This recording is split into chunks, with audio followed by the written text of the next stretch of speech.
Iran Israel Gaza Lebanon সম্পর্কে গুরুত্বপূর্ণ আজকের খবর শুনার লাগি খাসালি ভাষার সংবাদ এই চ্যানেল আপনারা সবরে জানাই ধন্যবাদ। তাহলে শুনিল আজকের গুরুত্বপূর্ণ খবর। হিজবুল্লাহ ইসরায়েলের খমর ভাঙ্গিলেইছইন। ইসরায়েল বর্তমানে সেনা সংকট আছে। যদিও ইসরায়েলে গাজা এবং লেবাননে খুব বেশি হামলা করে, ডোনাল্ড ট্রাম্প প্রেসিডেন্ট হওয়ার বাদে ইসরায়েলে গাজা এবং লেবাননের মধ্যে হামলার হারটা খুব বেশি বাড়াইছে। খুব বেশি মানুষ হত্যা হইতরা মারা যাইতরা। কিন্তু হিজবুল্লাহ খুব বেশি হামলা খতরা। প্রতিদিন হামাসে এবং হিজবুল্লাহ ইসরায়েলি সেনা ধ্বংস খতরা। গতকালকে হামাসর ইসরায়েলের 2জন সেনা হত্যা হইছইন। একজন সেনা হইলাগি ইসরায়েলের প্রাক্তন প্রতিরক্ষা মন্ত্রীর আফন বাতিজা। হামাসর ধ্বংস হইছই। তে হিজবুল্লাহ এবং হামাসে প্রতিদিন ইসরায়েলের সেনা ধ্বংস খতরা। বর্তমানে ইসরায়েলের 10,000 সেনার প্রয়োজন, কিন্তু ইসরায়েলের মানুষ সেনা বনতে রাজি নাই।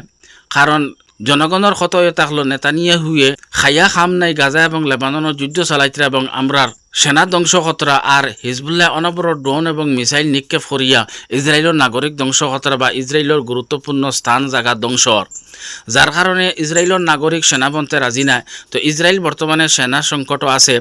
আর যদিও লেবাননে খুব বেশি হামলা করে, গাজার মধ্যে হামলা করে, বেসামরিক মানুষ মারের, কিন্তু ইসরায়েলের উপরে চতুর্দিক থেকে ড্রোন এবং মিসাইল নিক্ষেপ করার ইসরায়েলের অনেক গুরুত্বপূর্ণ স্থান হিজবুল্লাহ এবং ইরাকর ইসলামিক গ্রুপে এবং হুথিয়ে ধ্বংস খতরা এবং ইসরায়েলের নাগরিকও মারা যাইতরা। আজকের আর একটা গুরুত্বপূর্ণ খবর হইল, কয়েকদিন আগে একটা খবর ভাইরাল হয়েছিল যে কাতারে আমেরিকা এবং ইসরায়েলের গোলামি করবার লাগিয়া হামাস গ্রুপরে কাতারও এন্ট্রি নিষিদ্ধ করে দিছে। কিন্তু এরপরে খবর আবার প্রকাশ হয়েছে যে এই খবরটা মিথ্যা, কাতারে হামাস গ্রুপরে এন্ট্রি নিষিদ্ধ করছে না। কিন্তু আজকে এই খবরের সত্যতা প্রমাণ হইল যে কাতারে আমেরিকা এবং ইসরায়েলের গোলামি করবার লাগিয়া হামাসর দলডে কাতারও এন্ট্রি নিষিদ্ধ করে দিছে, হেডকোয়ার্টার উঠাইয়া নেবার অর্ডার করে দিছে। এখন বোঝা যার যে হামাস গ্রুপে তুরস্ক তারার হেডকোয়ার্টার বানাইতে পারেন। তুরস্ক যদিও উফরে হামাসের সমর্থন করত আর তলে তলে ইসরায়েলের পক্ষে থাকতো, কিন্তু এখন কিছু জিনিসে দেখা যার তুরস্কে প্রকাশ্যে ইসরায়েলের বিরোধিতা করে। কারণ আজারবাইজান এক মিটিংও ইসরায়েল অ্যাটেন্ড করার কথা, কিন্তু এই মিটিংও অ্যাটেন্ড করতে হইলে ইসরায়েলের ফ্লাইট তুরস্কত ল্যান্ড করতে লাগে। কিন্তু তুরস্ক অনুমতি না দেওয়ার কারণে ইসরায়েল এই আজারবাইজানের মিটিংও অ্যাটেন্ড করতে পারছে না। এখন দেখা যায় তুরস্ক প্রকাশ্যে ইসরায়েলের বিরোধিতা করে। তো হয়তো হামাস গ্রুপরে হেডকোয়ার্টারের অনুমতি রজব তৈয়ব এরদোগানে দিতেও পারেন। ওলা কিছু ইঙ্গিত ফাবাজার। ইসরায়েলে লেবাননও হামলা করে আর হিজবুল্লাহ ধ্বংস করিলে ইয়ার, কিন্তু হিজবুল্লাহর উপরে এমন হামলা না, শুধুমাত্র হামলা ওর লেবাননের নিরীহ মানুষ। ভিডিওর মধ্যে আপনারা যে ব্যক্তি দেখতরা, এই ব্যক্তি হইতে হলাম মোহাম্মদ আফিফ। এই লেবাননের একজন সাংবাদিক, এন সম্পর্ক হিজবুল্লাহর লগে আছে। এক বিল্ডিংও ইসরায়েলে হামলা করছেন আলী হিজাজিরে ধ্বংস করবার লাগিয়া। আর এই বিল্ডিংও আলী হিজাজি আসলা না, ইসরায়েলে যখন হামলা করছে এই হামলার সময় বিল্ডিংও আসলা সাংবাদিক মোহাম্মদ আফিফ, যার সম্পর্ক হিজবুল্লাহর লগে। যার কারণে ইসরায়েলের এই হামলাত মোহাম্মদ আফিফ সাংবাদিক মারা গেছেন এবং তার সঙ্গে লেবাননের আরও কিছু নিরীহ মানুষ, বেসামরিক মানুষ মারা গেছেন।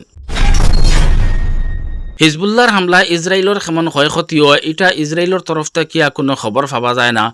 কিন্তু হিজবুল্লাহ 2 মাসের হিসাব পেশ করছেন যে 2 মাসের ভিতরে হিজবুল্লাহর হামলায় ইসরায়েলের কেমন ক্ষয়ক্ষতি হয়েছে। ভিডিওর মধ্যে আপনারা দেখতে পাইতরা যে হিজবুল্লাহ তারার হিসাব পেশ করছেন। হিজবুল্লাহর পক্ষ থেকে কোয়া হয়েছে আমরা 2 মাসের ভিতরে আমরার হামলাত ইসরায়েলের 1000 সেনা মারা গেছেন, 11টা ইসরায়েলি সেনার ট্রেনিং সেন্টার ধ্বংস করছি এবং আমরার হামলাত আক্রান্ত হয়েছে 356টা ইসরায়েলি গ্রাম। হিজবুল্লাহর হামলা ইসরায়েলের আরও অনেক বড় বড় ক্ষয়ক্ষতি হয়েছে। ভিডিওর মধ্যে আপনারা যে পিকচার দেখতরা ওটার মধ্যে হিজবুল্লাহ তারার হিসাব পেশ করছেন। আপনারা দেখিয়ে বুঝতে পারতরা যে হিজবুল্লাহর হামলা ইসরায়েলের কেমন ক্ষয়ক্ষতি হয়েছে। যে অনেক ক্ষয়ক্ষতি হয়েছে, কিন্তু ইসরায়েলের তরফ থেকে এই সম্পর্কে কিছু হওয়া হয় না। আর একটা সবচেয়ে ভয়ঙ্কর খবর, এই খবর শুনলে আপনার চকুর পানি আই যাইব যে ইসরায়েলের সেনা সিরিয়া দিমস্ক হামলা করছেন আর এক মসজিদও হামাইয়া কোরআন শরীফ আতলিয়া কোরআন শরীফ ও নাউজুবিল্লাহ ফেসাব করছেন। ইসরায়েলের যে সেনা এই কাজটা করছে এই সেনার নাম হইতে হলো ইসহাক বুজনি। তো এইভাবে ইসরায়েলের সেনা বেহুর মৃত্যু খতরা মসজিদ হামাইয়া এবং ইসলামিক ধর্মীয় কিতাবর। ইসরায়েলি সেনা গাজার মধ্যে মসজিদ হামাইয়া বা গাজার মহিলা সকলের লগে যে পর্যন্ত বেহুরমতি করছেন তা সারা যদি আপনারা শুনুন তাহলে আপনার আর দিমাগে কাম করতো না, দিমাগ নষ্ট হয়ে যাব। আস্থা শরীর কম্পন আই যাইব যে ইসরায়েলি সেনা যে কিভাবে মসজিদ হামাইয়া এবং মুসলমান মহিলাসকলের লগে বেহুরমতি খতরা বেয়াদবি খতরা এত সব খবর শোনার লগেও মুসলমান হুকুমরান যারা আছেন এরার দিলের মধ্যে কোনো ধরনের কম্পন আয় না, এরার দিলের মধ্যে কোনো ধরনের ধাক্কা লাগে না, জজবা আয় না। তার কারণটা কিতা যে কোন জিনিসের কারণে তারা আমেরিকা এবং ইসরায়েলের গোলাম বনিয়া আছেন, কোন অসুবিধার কারণে তারা গাজা এবং লেবাননের পক্ষে কোনো মাত মাতিতে পারেন না, ইসরায়েলের বিপক্ষে কোনো মাত মাতিতে পারেন না, তার কারণটা কিতা।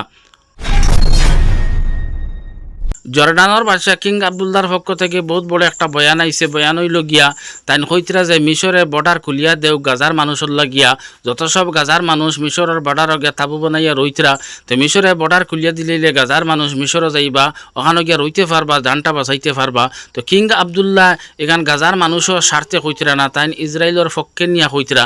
কারণ যদি সে তান দিলের মধ্যে গাজার মানুষের দরদ থাকতো, লেবাননের মানুষের দরদ থাকতো, তাহলে ইরানে যখন ইসরায়েলের উপরে হামলা করছিল, ইরানের মিসাইল ড্রোন কিং আবদুল্লাহ আটকাইলা না হনে, আর ইসরায়েলে ইরানের উপরে হামলা করবার লাগে তান এয়ারবেস ব্যবহার করার অনুমতি দিলা না হনে। তে আসলে তান ইসরায়েলের পক্ষ নিয়া এই মাতমাতিতরা যে মিশরের বর্ডার খুলিয়া দেওক, যাহাতে গাজার মানুষ মিশর যাইতে পারেন, ওখানে গিয়া বসবাস করতে পারেন।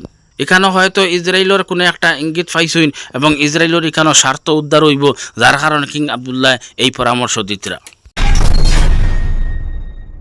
আমেরিকার বর্তমান প্রেসিডেন্ট ডোনাল্ড ট্রাম্পর হুয়াই কইসইন যে বাইডেন প্রশাসন থাকতে আমেরিকা এবং ইসরায়েলি মিলিয়া গাজা এবং লেবাননের যে পরিস্থিতি দৌড়াইছইন, এই পরিস্থিতি যদি থাকে তাহলে তৃতীয় বিশ্বযুদ্ধ লাগার সম্ভাবনা আছে।